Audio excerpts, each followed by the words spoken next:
Wacha kuwa mwema kwa kila mtu, kwa sababu sio kila mtu anastahili wema wako.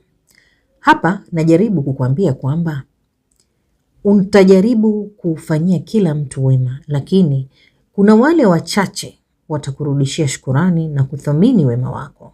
Lakini kuna wale asilimia kubwa sana ya binadamu katika huu ulimwengu, sio wale wa hata kuthamini na pia kukupatia shukurani. Hivyo basi, utakapojitolea kwamba kila mtu utamfanyia wema, amini usiamini, ipo siku utajipata patupu. Yaani umetumikia watu, umetenda wema, lakini hakuna shukurani unaopata wala hakuna wema unaorudishiwa. Wakati unataka kutenda wema, hebu fikiria, je, huyu ninayemtendea wema anauthamini? Anaweza kunipa hata shukurani? Na je, anaweza kunirudishia wema huu? Si eti ufanyie kila mtu tu, utabaki patupu na wao wala hawatojali. Upo